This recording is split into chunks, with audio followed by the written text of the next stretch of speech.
Okay, the regulator's always been kind of poorly mounted. Now we're kind of stuck with a little bit of wiring. We could come over a little bit farther, but this seems like it's going to be good with this hose that I made here. I may change this to a 45, maybe two 45s. Haven't decided yet. Probably one here going into this 90. I'm going to go get one anyway, I think. We'll see what it looks like. But today we went ahead and drilled 2 holes back here. Drilled them and put a washer here, here with a self-tapper. This is where we had it self-tapped a long time ago. We'll fill that up with a little JB weld or something, paint over top of it. But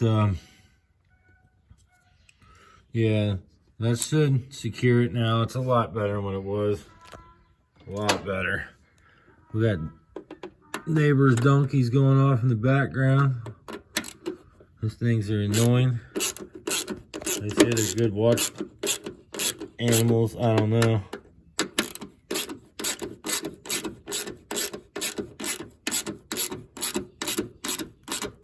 Let's see,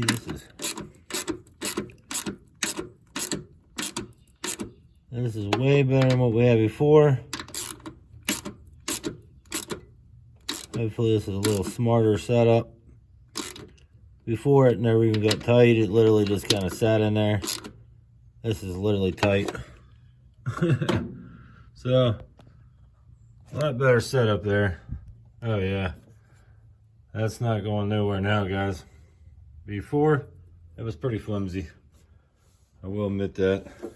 It's always been crooked, still is crooked. Used to lean left, now we're leaning right. I'm good with it. We could have straightened it up, I think. I think we had enough, but I'd rather have more slack. So I left some slack in it. But there we go. Like I said, I may do this line. Getting ready to do this fitting here. Show you guys that. All right, everybody. We're down in here. We're going to cut this hose where we need it using these Summit cutters for these type of line.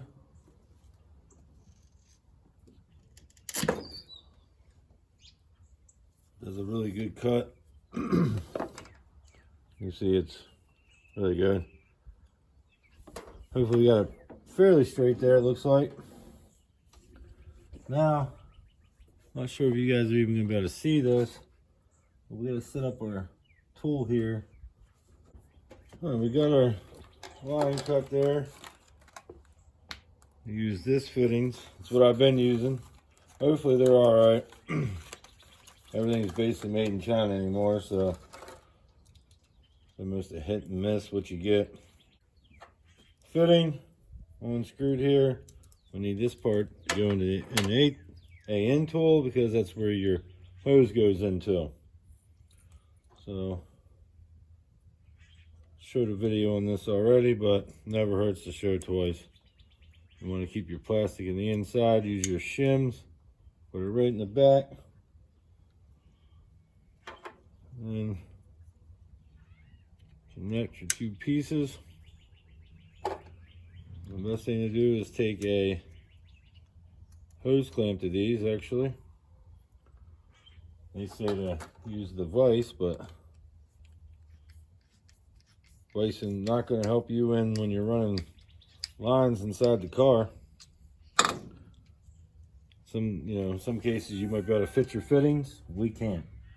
So basically we're just coming down in here again and pushing that into that, and hold on to it and just keep going in circles until you think you did it. You usually don't have to go as much as you think, but it's best to do it so you don't have to keep messing with it. You just pull that tool off and make sure it's at the top. This is at the top, so we're good to go there. And we want to take this and use this, but without the tools, you will scratch it up, which doesn't really bother me. Just literally take some tape,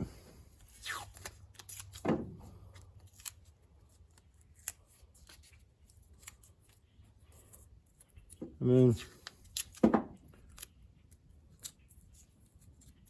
depends how picky you are. Typically, I just scratch them on all the shit.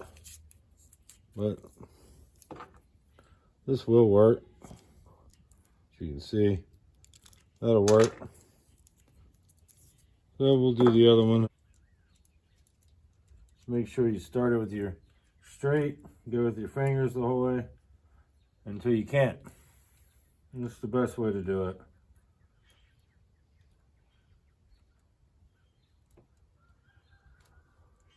And then you can actually take these two with your tape on them now. You can hold it with the one. While you tighten it with the other. And you just repeat this long process until it's basically bottomed out. That's the way I would describe it. Then you know for sure that your fitting is tight. But I'm not gonna bore you with that. We're just gonna keep going at it. All right, everybody. We got our pipe welded up finally. Took the old inlet air, drilled it out, put a 3/8 bung in there so we can run Fuel Tech's air temp sensor, which that is a GM temp sensor. So we're running the GM temp sensor now. And if you remember, we had a piece of pipe hanging out the back. We welded this on here.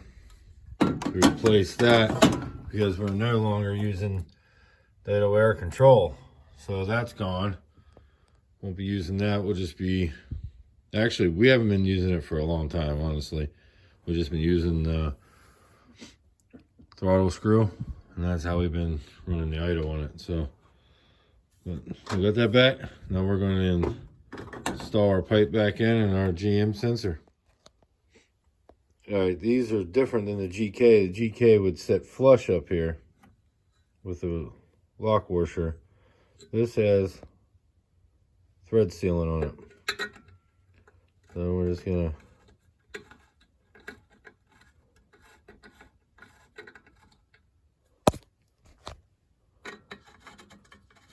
put that in there straight.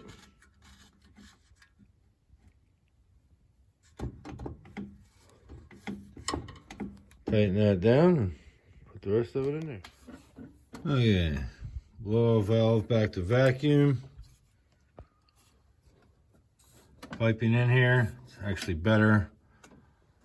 Comes out a little bit farther. Could have tucked it in a little bit more, but I don't know. Looks pretty good.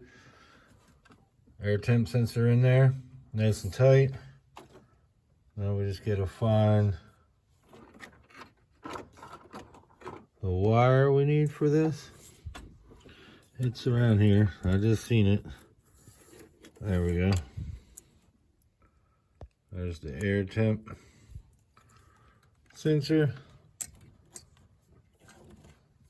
It's a bit long, so we'll wrap it around the piping down there. Stick that on there. So there's our air. Now we can read our air temp. Everything is done out here, other than battery ground,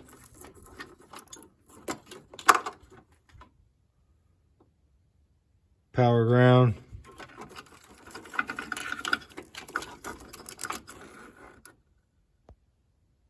battery. 3 wires out here. That's all we got to do out here. The rest of it's in the car. And that'll be on the next episode, so to speak. Got a little bit done on that too. Talk about everything.